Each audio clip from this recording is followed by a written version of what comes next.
Russian fighter jets have engaged in provocative actions against American military drones flying over eastern Syria for the second consecutive day. The Pentagon has labeled these acts unsafe and unprofessional and has called on Russia to cease such risky behavior. In an alarming incident, Russian fighter jets dropped parachute-borne flares in the flight path of the American drones, forcing them to take evasive maneuvers. Air Force Lieutenant General Alex Grynkewich described the encounter. A U.S. MQ-9 Reaper drone was conducting a mission against ISIS targets in Syria when Russian fighter jets approached.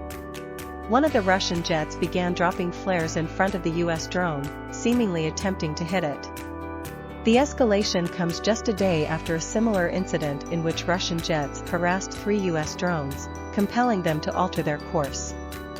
Lieutenant General Grynkewich stressed the gravity of the situation, saying, "These events represent another example of unprofessional and unsafe actions by Russian air forces operating in Syria, which threaten the safety of both coalition and Russian forces. We urge Russian forces in Syria to cease this reckless behavior and adhere to the standards of behavior expected of a professional air force so we can resume our focus on the enduring defeat of ISIS." Additionally, French fighter jets encountered a Russian Su-35 fighter jet near the Iraq-Syria border, prompting evasive maneuver. The French Armed Forces Twitter account reported a non-professional interaction between the Russian and French jets. These incidents highlight the growing friction between Russia and Western forces operating in the region.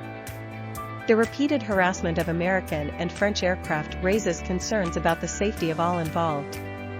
The U.S. Air Force has released declassified videos showcasing the dangerous encounters, illustrating the need for immediate action to prevent further escalation. It is imperative for both the U.S. and Russia to abide by the deconfliction protocols established in Syria. However, recent Russian actions have violated these agreements, including flying too close to U.S. military bases and failing to communicate effectively on the deconfliction line. These developments highlight the precarious situation in Syria, with multiple nations operating in a complex airspace. The safety of military personnel and the successful mission against ISIS remain paramount. Brig General Pat Ryder, the Pentagon's top spokesman, highlighted the importance of adhering to established protocols. He said, "We have rules in place, well-established processes and procedures, and have very successfully deconflicted with the Russians over many years when it comes to safe operations in that region.